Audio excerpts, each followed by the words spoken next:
topics and opinions expressed in the following show are solely those of the hosts and their guests and not those of W4CY Radio, its employees, or affiliates.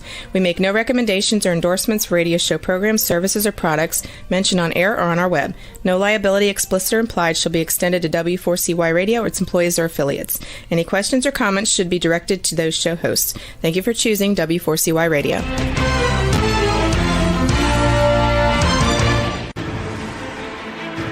What's working on purpose anyway? Each week, we ponder the answer to this question. People ache for meaning and purpose at work, to contribute their talents passionately and know their lives really matter. They crave being part of an organization that inspires them and helps them grow into realizing their highest potential. Business can be such a force for good in the world, elevating humanity. In our program, we provide guidance and inspiration to help usher in this world we all want, working on purpose. Now, here's your host, Dr. Elise Cortez.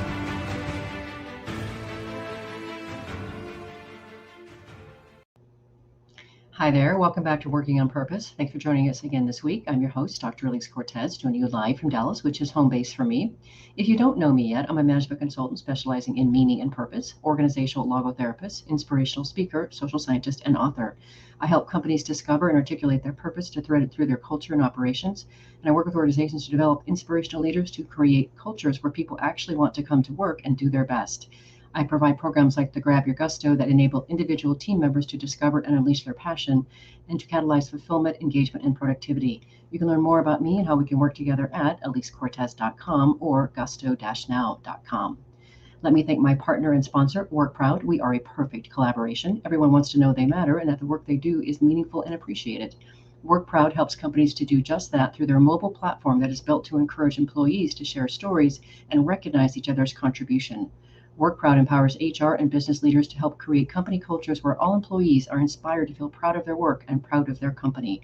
Learn more about WorkProud and a recent study they've commissioned about pride in the workplace at workproud.com/Dr. Elise Cortez. With us today are two senior executive leaders from Deloitte. Jeff Tuff is a principal at Deloitte and holds various leadership roles across the firm's sustainability, innovation, and strategy practices. Stephen Goldbach is a principal at Deloitte and serves as the firm's chief strategy officer. Together, they have co-authored Detonate, Why and How Corporations Must Blow Up Best Practices and Bring a Beginner's Mind to Survive, and the recently released Provoke, How Leaders Shape the Future by Overcoming Fatal Human Flaws, which we'll be talking about in this conversation today. Jeff joins us today from Boston, and Steve comes today from New York City. Jeff and Steve, welcome to Working on Purpose. It's great to have you. Thanks for having us, Elise. Yeah, nice to be here. It's a great, I keep great company. I like this. I like who comes into my studio. So as I said to you before we got on air, I slightly liked your book. It was fantastic. And I do make it a practice to read the books cover to cover when I come on, because you're part of my educational program, you guests.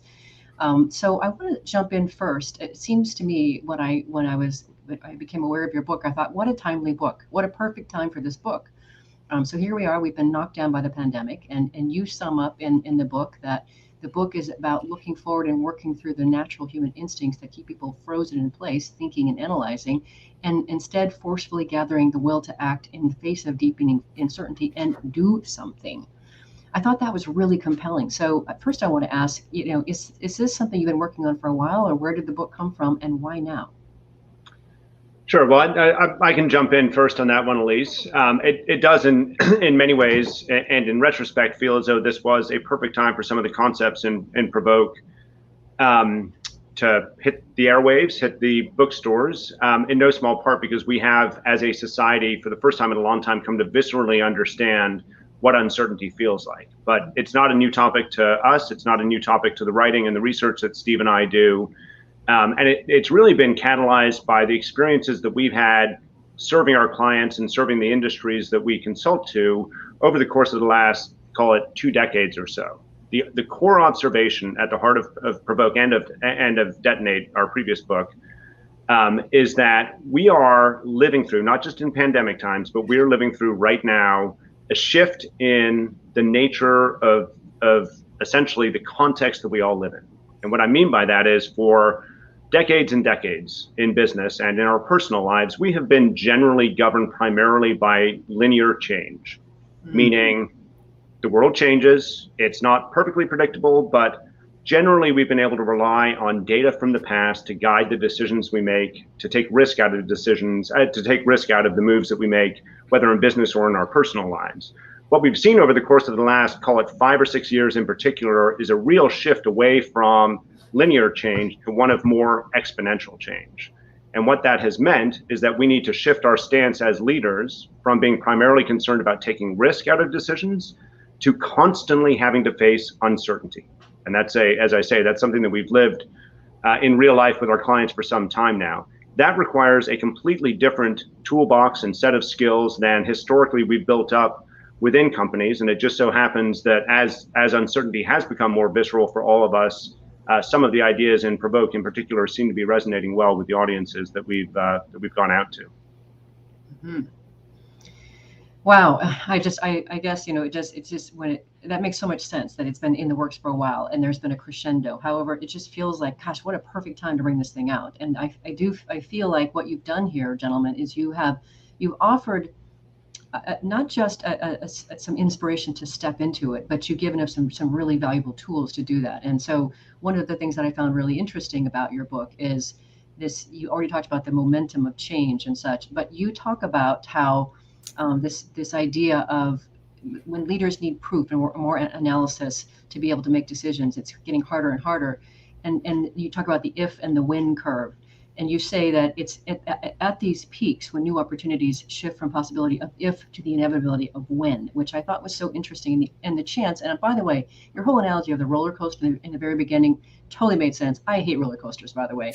So I'm not one of those that gets many adults too, do at least. It's not, you're not alone. Didn't like them as a kid either. So talk to us a little bit about that if when stuff. Well, are there? Yeah, the concept is that certain trends emerge and some of them die out because they're either not desirable from a customer standpoint, or they're not technically feasible, or that you just can't make money taking advantage of those trends. But lots of trends gather momentum over time, and hence the building up of potential energy at the top of the roller coaster analogy. And as it builds up and gathers that potential energy, eventually it's very clear that it's each of desirable, feasible, and viable. And then it's just a matter of when the trend will come to fruition. And the key to understanding the difference is that as a leader, you have to make different choices about what to do in a business that's dependent on that trend, depending on where you sit in that roller coaster. So if you're in the if phase, you still got to plan for the possibility that the trend could come to fruition. If you're in the when phase and your business is predicated on the opposite trend being true, and it's just a matter of time before that new trend overwhelms it, then you're effectively in a wind down business. You just haven't decided to do that. And we don't think it's a very good choice to accidentally end up in a wind down company. Wind down company being the moral equivalent of a pop-up firm to take advantage of something, except it's not explicitly popping up. It's actually just in existence already. So it's critical for the leader to understand where you sit in that phase change and shift your actions based on whether you're in the if phase or the when phase. Mm-hmm. Yeah, I really appreciated how you articulated whether or not we've got an opportunity here or whether we need to start winding down. I thought that was very, very extremely well articulated and useful.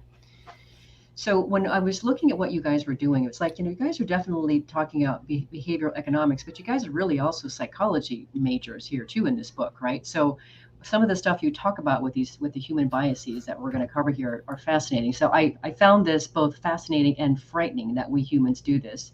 You write, in general, we miss trends not because we aren't looking, but because our brain processes the raw data of what we see through an unconscious filter of our own experiences. Unless you consciously learn how to turn that filter off, it can be hard to see something right in front of your nose. Yeah. So how do we turn it off? What do we do? So why don't I set up why that condition exists and talk about what we describe in the book as the emergence of organizational blinders, and then maybe Steve, you can talk about the underlying fatal flaws and biases that cause those. So going back to this theme of the nature of change itself accelerating, historically, when we've looked forward into the future and tried to plan what we're going to do, we've been able to have a reasonably straightforward view of what the likely future is, and then some upside and downside boundaries. The future has been, as I said before, not predictable, but it doesn't really, the surprises have been far fewer and far lesser in magnitude than they have been recently in the time of exponential change. So we've been able to look forward, use historical data to say, you know what, I know the range of different outcomes that are going to happen in this industry or with this opportunity, and I can plan accordingly. Increasingly, Steve and I would argue that as exponential change impacts the world, we actually need to massively open our peripheral vision to the possibilities in the future. And one of the tricks for doing that we talk about in the book is to not rely on projections of the future, but to have the humility as a leader to understand you don't know the way the future is going to turn out. And instead, the best way to plan looking forward is not to try to project, but try to imagine multiple plausible, equally plausible versions of the future, and then start to place some bets according to which of those versions you think is likely to come true. The problem we've got, though, is that even as a well-informed leader of any sort of organization, you may say, look, I really want to take that broad peripheral vision and really consider all the different outcomes.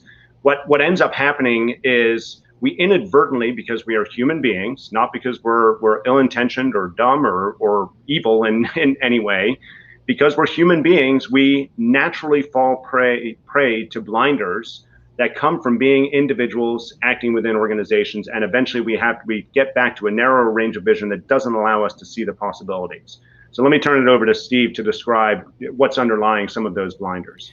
Yeah, a lot of those blinders, and I know we're going to talk about this a little bit later too. A lot of those blinders are ground in cognitive biases that we are all subject to, and as Jeff said, we're subject to them because we're human, not because we're inept in any way. We are all subject to them, and our hope is that by naming some of them, so that people are aware of them, whether it's the availability bias or the status quo bias, which we can get into in a little bit more detail later. If you're aware of them, you can put in place mechanisms like creating more diverse teams that will help alleviate the impact of those human biases on the outcomes. Mm-hmm. Beautifully said. Completely agree with that, Steve. So then, of course, if we take in what both of you have just said, and you write about this beautifully in your book, the opportunity as leaders or anybody in the organization is to get really good at pattern recognition, which I find both, that's your jam, Steve, right? That's what you do all day. But so talk to us a bit about this opportunity to develop this pattern recognition as leaders. Yeah, and this is actually a major problem because all leaders have pattern recognition, and the patterns that they've built that recognition on, as Jeff described earlier, are based on linear change.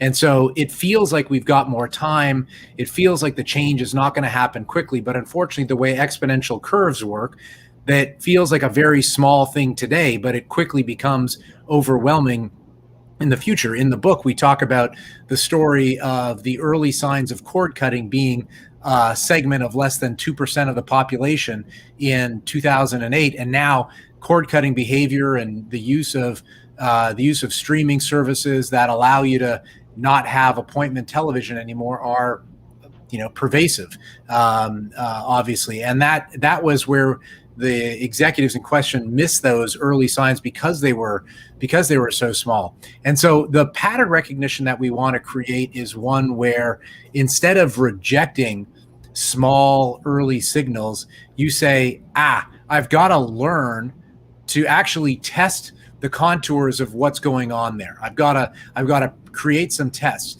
And this is something that Jeff and I are becoming increasingly clear about, which is that the status quo has the unfortunate reality of not feeling very risky, but actually being incredibly risky in an exponentially changing world. And doing something new and different feels risky, so we want to avoid it, but actually isn't risky because you're learning more by taking action.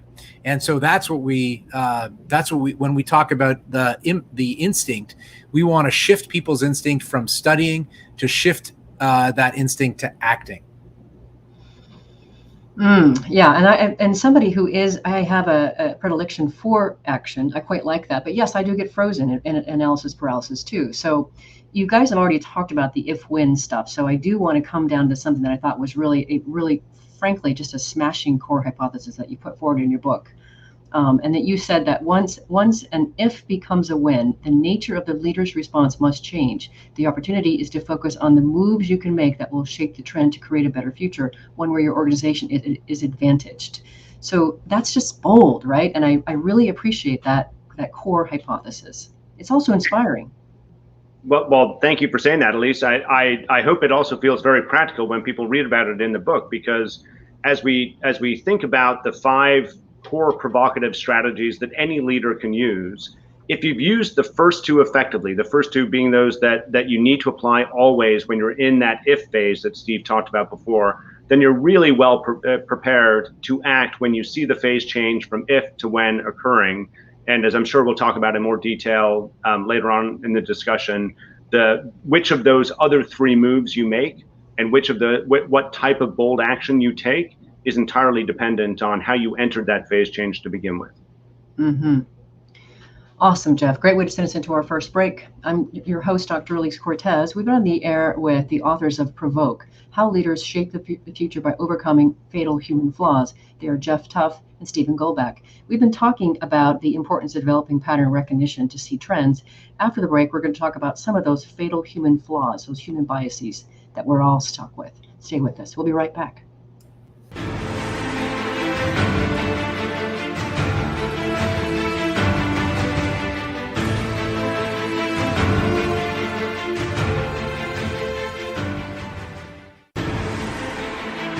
Dr. Elise Cortez is a management consultant specializing in meaning and purpose, an inspirational speaker and author. She helps companies visioneer for greater purpose among stakeholders and develop purpose-inspired leadership and meaning-infused cultures that elevate fulfillment, performance, and commitment within the workforce. To learn more or to invite Elise to speak to your organization, please visit her at elisecortez.com. Let's talk about how to get your employees working on purpose.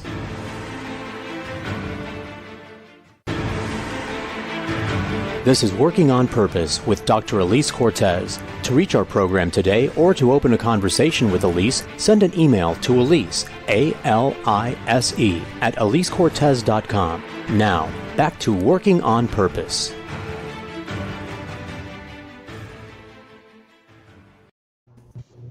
Thanks for staying with us and welcome back to Working on Purpose. Before we get back into the program, I want to invite you to check out my book, Purpose Ignited, How Inspiring Leaders Ignite Passion and Elevate Cause, on Amazon. I wrote it to awaken readers to their passion and purpose and help transform them into inspirational leaders who enliven the workplace and elevate the contribution of business to all its stakeholders. And I use the content as a basis for my Vitally Inspired Leadership and my Grab Your Gusto programs. If you're just joining the program today, my guests are Jeff Tuff, a principal at Deloitte and who holds various leadership roles across the firm's sustainability, innovation, and strategy practices, and Stephen Goldbach, a principal at Deloitte and serving as the firm's chief strategy officer. They are the authors of Provoke, How Leaders Shape the Future by Overcoming Fatal Human Flaws, which is what we've been talking about today. I'm your host, Dr. Elise Cortez.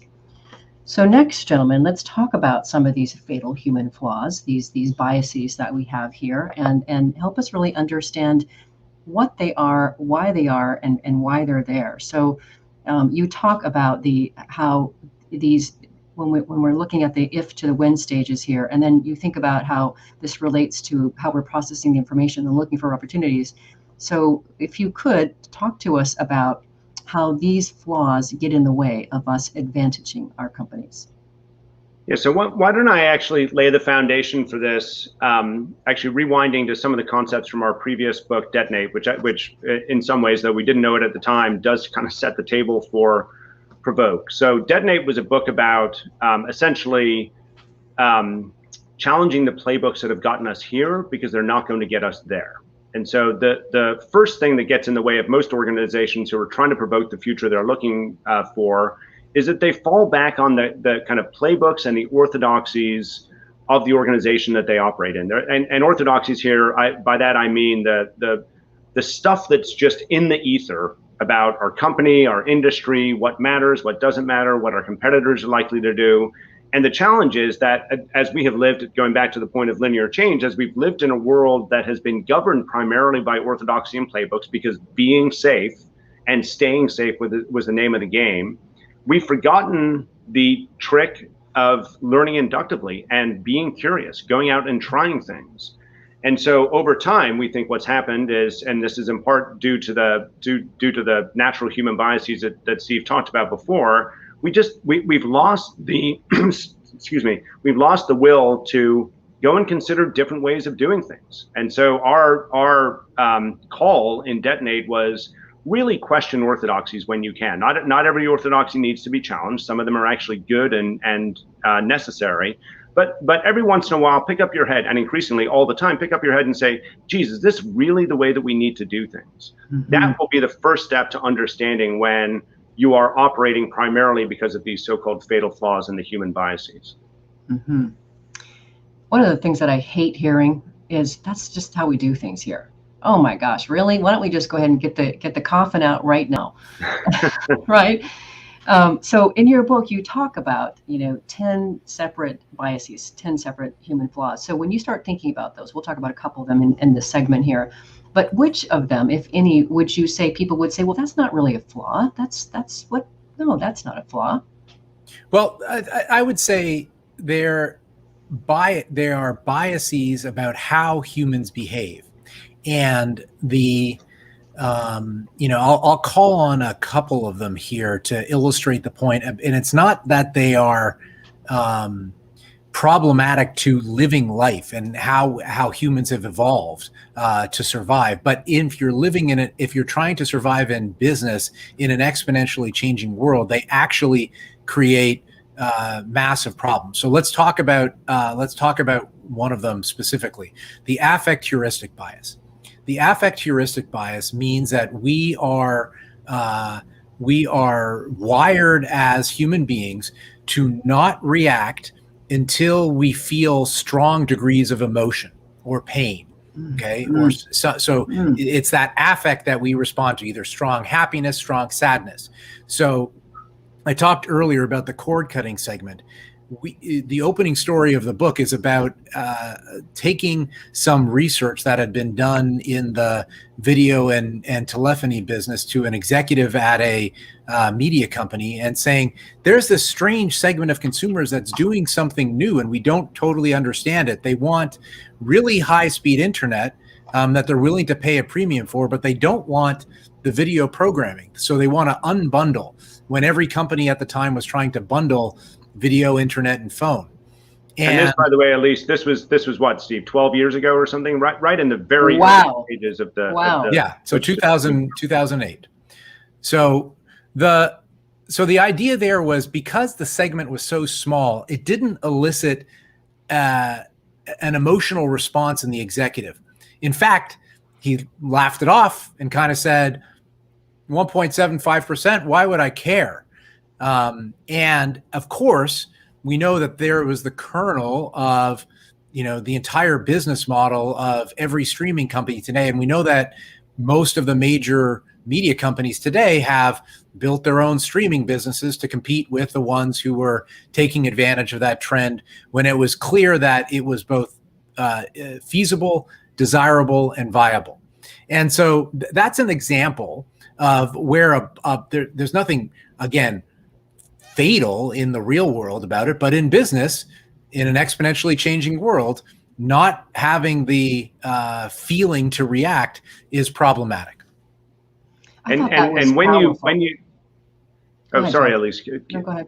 Well, I was just going to say, when you couple the type of bias that Steve is talking about there, the affect heuristic bias, with a number of other biases that essentially amount to creating an echo chamber, that's where things really start to go south. So, for example, if I just rattle through a few of them, availability bias is something that's natural in all human beings. We tend to overweight information that's more readily available to us than information that's hard to get.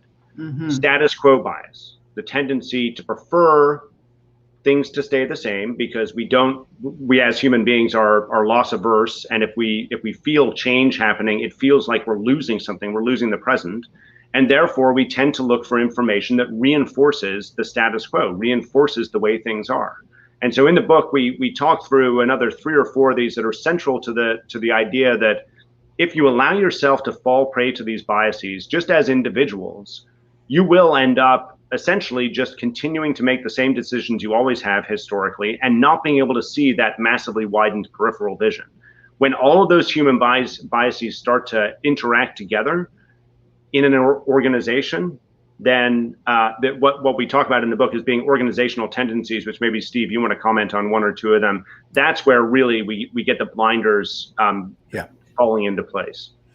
Yeah, the organizational tendencies, we all see them. At least you've seen them in your practice, right? It's where we get in meetings and we want to avoid embarrassment, right? So we spend lots and lots of time, instead of having the real discussion in the room, we have the one-on-ones, pre-wiring everyone so that the meeting isn't actually a discussion, it's corporate theater.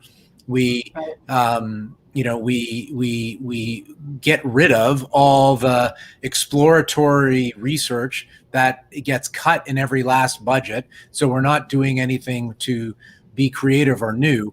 And effectively what this does, when you think about how organizations and how people make decisions, what do? There's an available pool of information that everyone can draw from. And our biases and the way we behave as an organization cause individuals and teams to select from that pool of information, right? They select some data or some observation, and then they draw a conclusion from it, right? And the bias occurs in what data is selected, and whether it's data that conforms to your already prevailing view or data that's gathered because the organization isn't looking outside where it tends to look, that creates a blinders on what's available. And unfortunately, you start to draw the same old conclusions that everything's fine until you're missing really important trends. So that's how the human biases contort with the organizational tendencies to create those blinders. They just prevent us from looking outside our traditional sources of data. Yeah, and it seems to me, as you're talking, Steve, that the more uncertain and scared and afraid, intense that we get, the worse those blinders become. The more entrenched we become in those, beholden to them. Yeah, that is another bias that exists, which is the escalation of commitment bias. So think about how the reaction of the famous Blockbuster story, where in reaction to Netflix they said, we're not in the DVD to home business, we're in the store business. Yeah. And that's it's an escalation of commitment. We see that all the time, where businesses, instead of challenging the business model that they have, in the face where their business model is clearly going to be outmoded, what they do is they try to make their business model suck just a little bit less. So this is akin to we talk about it, one of the stories we like to tell is how tailoring, like a master tailor and going to get a custom piece of clothing made, is an industry that is threatened by technology being able to measure a human being using a phone. And instead of adopting technology, a lot of tailors do what the moral equivalent of sucking a little bit less is. They put an espresso machine in the waiting room, right? to make it a little bit less worse to go there. But in fact, when you're competing with not having to go at all, that's not the point. So escalation of commitment, that's a challenge too. Mm-hmm. Mm-hmm. So in this next bit that I want to bring up here, I this is smashing, guys. What you've done here to help us understand just what happened with this example I'm about to give in relation to how we act in the boardrooms and as leaders is like brings it home. So you say in The Birth of a Provocation chapter, and I quote, "The failure of the United States to anticipate and prepare for Pearl Harbor is a prime example of what happens when orthodoxy based on past experiences and embedded belief systems congeal to create an inability to act. As we saw in part 1 of the book, many boardrooms and C-suites are beset by the same issues." Wow, if that doesn't get your attention and make us understand, like slap across the face, what does? Yeah, and I'll speak on behalf of both of us. I don't think either one of us consider ourselves expert historians. So I'm sure there's plenty of your listeners who know a lot more about Pearl Harbor and a lot more about history than we do. But it was interesting to us as we explored what happened at Pearl Harbor, alongside other dramatic events like 9/11 or even like the advent of COVID, that there are some real similarities across those, and I'll try to characterize generally what we've seen. Let's take those three examples. Generally, what we've seen across those three examples, and maybe draw some lessons from it. The first is that every one of those events had someone or a small handful of people standing up well in advance of the event and saying, "This is not only a possibility, it's likely going to happen. It is likely that we will suffer a massive naval attack by the Japanese. It is likely that we will suffer a terrible terrorist attack. It is likely that we will suffer a global pandemic."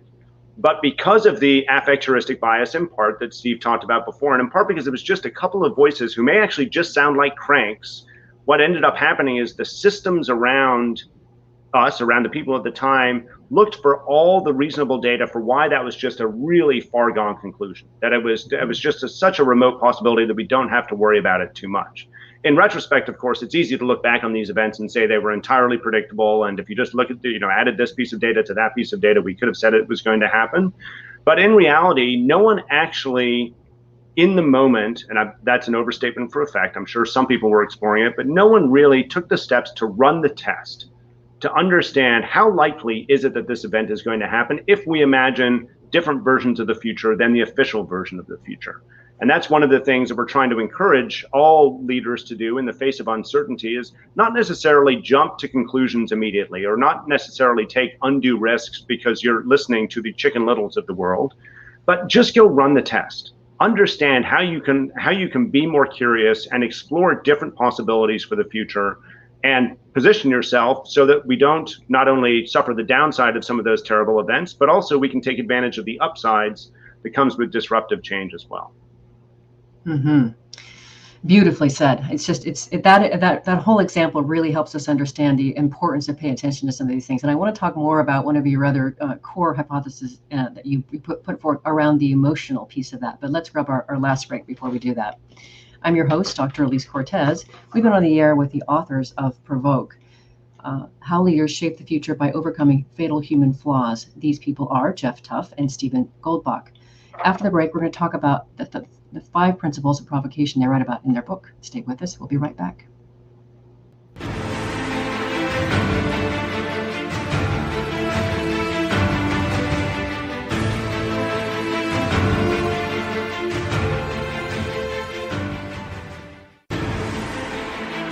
Dr. Elise Cortez is a management consultant specializing in meaning and purpose, an inspirational speaker and author. She helps companies visioneer for greater purpose among stakeholders and develop purpose-inspired leadership and meaning-infused cultures that elevate fulfillment, performance, and commitment within the workforce.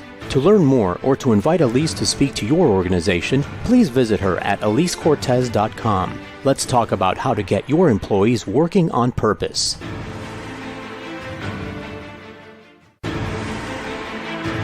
This is Working on Purpose with Dr. Elise Cortez. To reach our program today or to open a conversation with Elise, send an email to Elise, A-L-I-S-E, at elisecortez.com. Now, back to Working on Purpose.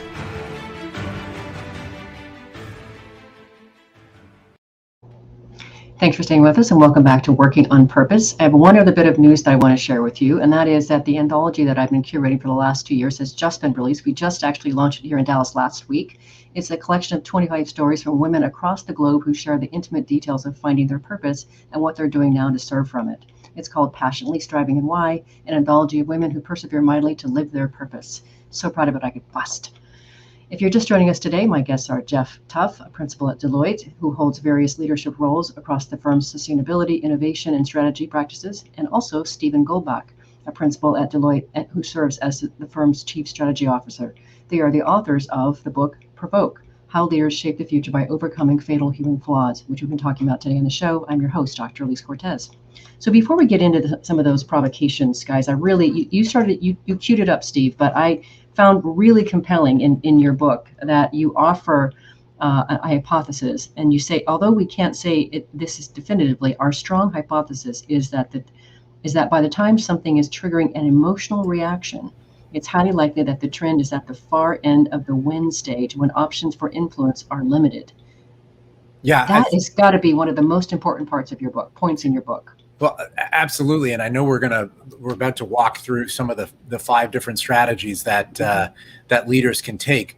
The longer you wait, the more narrow your options are, and you just have to some extent jump on board. I think the cord cutting example is a perfect one. We see there was an original mover who sort of set the trend, redefined what it meant to be a media company. And now we see a lot of the traditional media companies entering in and trying to compete with streaming services, not shaping the market for streaming services, but effectively creating their own version of what had been created before. It's not to say that that's not it's not possible that might be a successful strategy. I think some of them have a good chance to compete with the market leader.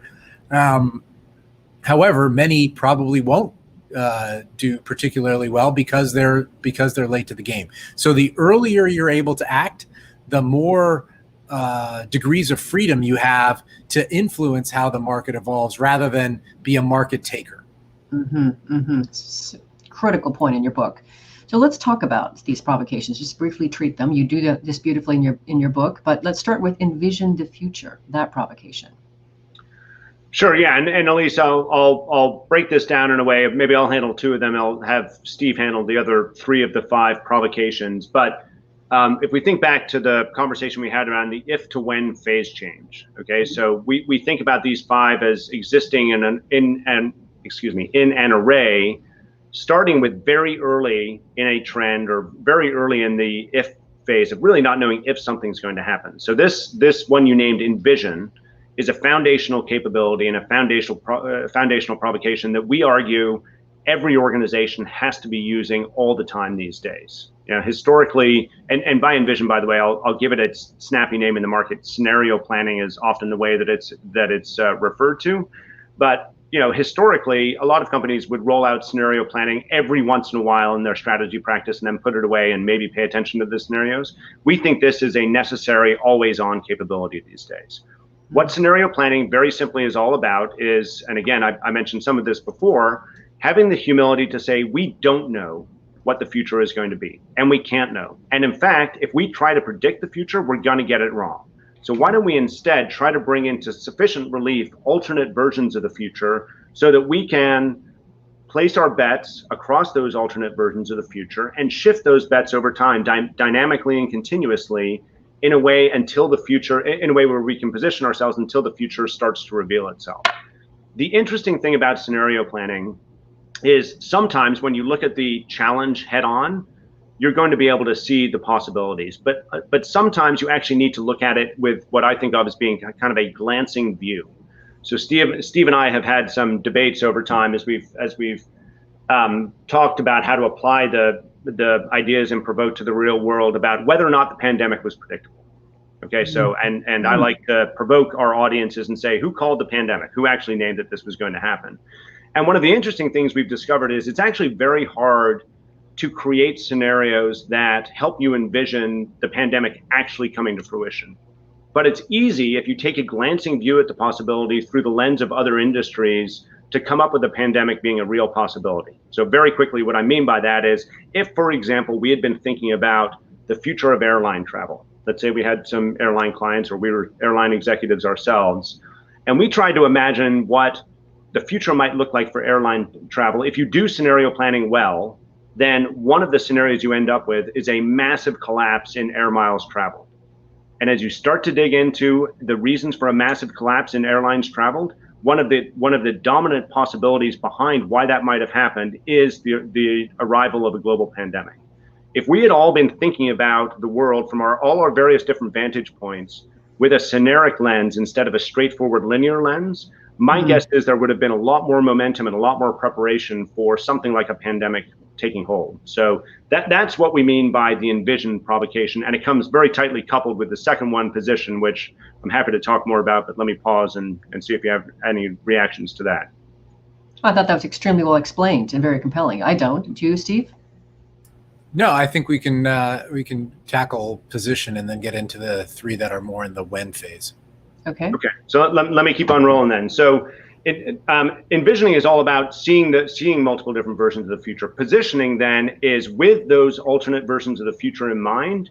As I've said a few times, spreading your bets in a way where you're ready to act as the future starts to reveal itself. And this is necessarily about, I wouldn't call it a hedging strategy, but you have to be able to take into account every one of those futures. And by the way, there's for anyone that's not familiar with scenario planning, there's a simple rule of thumb that we've come to learn as scenario planners over time, that you can never have more than 4 scenarios for the future. It just gets too complicated to plan against. So don't imagine this as a 16, 20, 25 version of the future, massive mathematical challenge. There's generally 4 as best practice.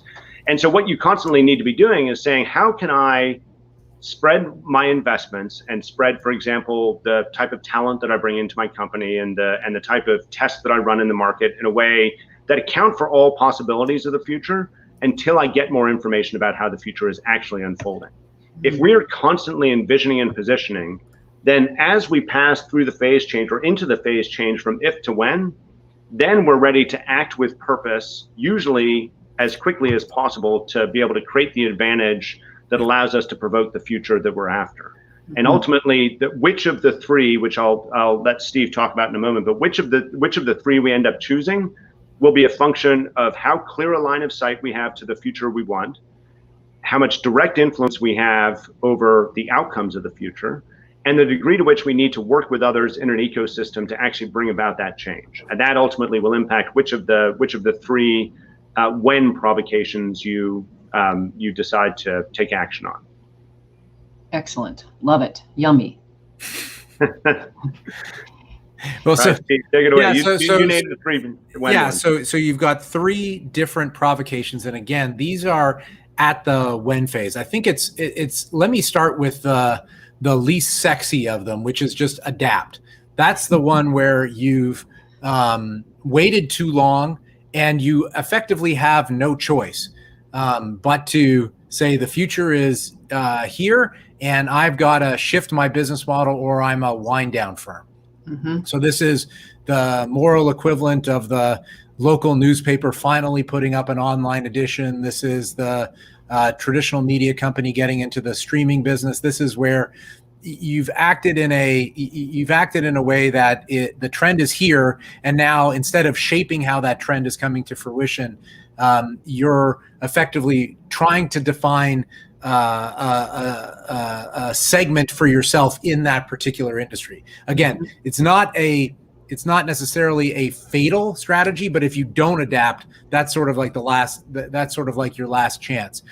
The other 2 are a little bit earlier in the phase change, where you have the opportunity to shape how the future would evolve and how the trend comes to fruition. So the roller coaster's near at the top, you can push it and you can change the direction, versus in adapt, you just got to get out of the way or jump on board. So with drive is where you can act early enough to shape the future. So you have to think very carefully about what is the behavior that you want to cause, either in your customers or in your company, and very purposefully run tests to try to see if you can shape that behavior. So early on in their existence, for example, Uber paid to have cars on the road that would simulate the wait time for their customers, even though demand was relatively low, because they wanted to make sure that customers had a very positive experience the first time they went to Uber. They were driving the market for ride-hailing services. They were shaping how customers perceived it. They weren't studying. They weren't asking customers whether they'd like to be picked up by a stranger. They were paying to seed the market, right? And that's a good example of what it means to drive a provocation.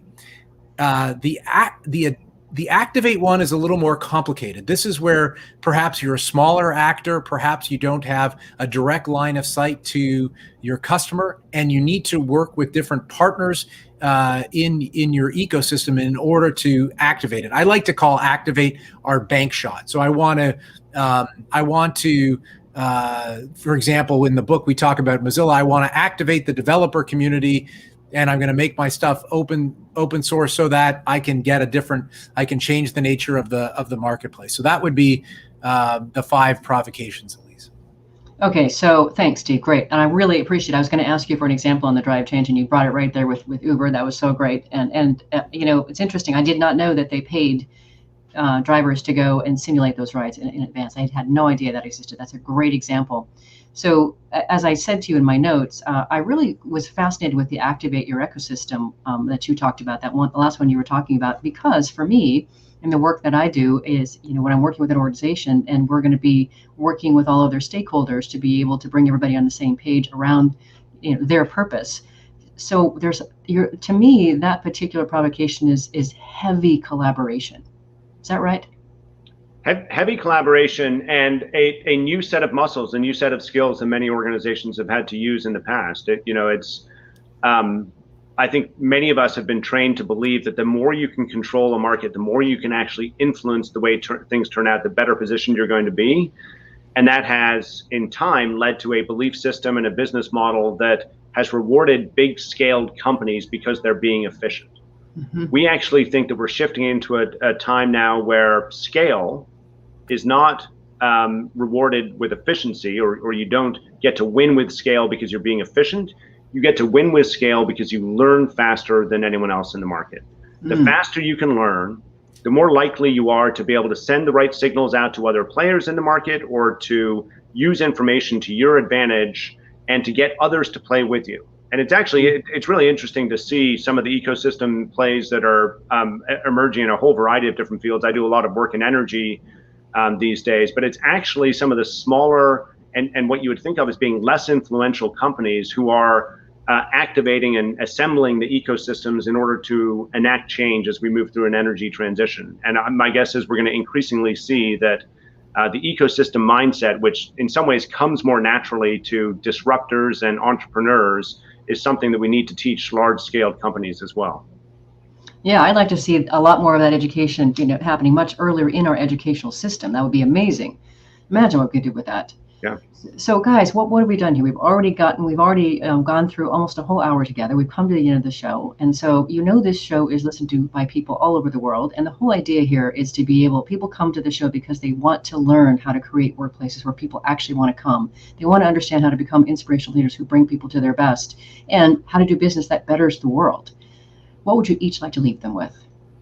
Well, maybe I'll start, and then Jeff can pile on. I would say increasingly, and I think the pandemic brought this into focus, I believe it's going to be harder and harder and harder for people to separate their work life and their personal life. And we just need to treat each other as total humans and understand everything that we're dealing with. And we all have very different situations. And so there's got to be a respect for the human condition that employers need to have, that create a precondition for people to feel like they're bringing their entire selves to the workplace, because people are going to increasingly make decisions on where they work based on how they feel about it. And I think that's some of your work, Elise, that you want people to feel like they have a purpose.